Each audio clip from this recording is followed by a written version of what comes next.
আসসালামু আলাইকুম। সবাই কেমন আছেন? আশা করছি সবাই ভালোই আছেন। তো একটা বিষয় আপনাদের সাথে একটু শেয়ার করি। এই বিষয়টা হচ্ছে আ আপনার কাজেও লাগতে পারে।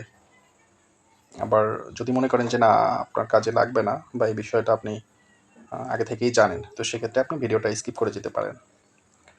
তো বিষয়টা হচ্ছে আমার এক কাছের আত্মীয়, বড় বোন। তো ফোন দিয়েছিল আজকে। ফোন দিয়ে বলতেছে যে, "তুমি তো পুলিশে চাকরি করো। তো তুমি আমার এই হেল্পটা করতে পারবা কিনা?" তো আমি বললাম যে, "আপনি বলেন, আমি দেখি আমার আমি না পারলেও হয়তো আমার কর্তৃপক্ষ যারা আছে তাদের সাথে শেয়ার করলে হয়তো আপনার উপকার হতে পারে।" তো উনি বিষয়টা বলল আর কি। বিষয়টা হচ্ছে অনলাইন থেকে একটা প্রোডাক্ট কিনছে আর কি উনি। তো প্রোডাক্টটা হচ্ছে অনলাইনে তো আসলে দুই ধরনের বিজনেস করে। অনেকে হচ্ছে ক্যাশ অন ডেলিভারি দেয়, অনেকে আবার প্রোডাক্ট পাওয়ার আগেই পে করতে হয়। এমনও কিছু সিস্টেম আছে আর কি। তো যাই হোক, তো উনি ক্যাশ অন ডেলিভারি যেটা ওইটা না করে উনি টাকা আগে পে করে দিয়েছে। তো পরবর্তীতে ওনারকে কোনো প্রোডাক্ট দিচ্ছে না এবং যেই ফোন নাম্বারে টাকা নিয়েছিল বা পেজ যেটা আর কি, তো পেজটাও হচ্ছে এখন আর দেখা যাচ্ছে না। তো উনি না শুধু ওনার আশেপাশে যারা ছিল ওনার পরিচিত প্রায় 47,000 টাকার মতো নিয়েছে আর কি ওরা। তো এই বিষয়ে আর কি উনি আমাকে বলল।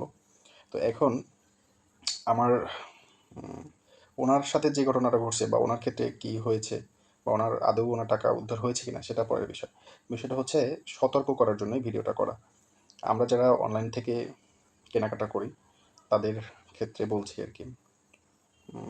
অনলাইন থেকে কেনাকাটার ক্ষেত্রে ক্যাশ অন ডেলিভারি যেটা, আমার মনে হয় এটা বেস্ট হয়। তাহলে আমরা প্রতারিত হবার সুযোগ থাকে না। অনেক সময় আমরা টাকা আগে পে করে দেই, পরবর্তীতে এমন প্রোডাক্ট আসে যেটা আসলে আপনার যে চাওয়া তার সাথে কোনোই মিল নাই। এমনকি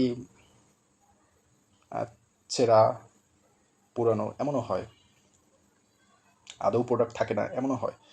তো যাই হোক, সর্বোপরি একটাই কথা যে এইসব ক্ষেত্রে যদি আপনি প্রতারিত হয়েই পড়েন, মানে সতর্ক থাকার পরেও মানুষ ভুল করে, হয়েই যায়, আপনি তাৎক্ষণিক আপনার নিকটস্থ যে কোনো থানায় একটা জিডি করবেন। এটা হচ্ছে আপনার ফার্স্ট স্টেপ। এরপরে কাজটা পুলিশ করবে। এরপর আর আপনার দায়িত্ব থাকবে না। আপনি একটা জিডি করবেন।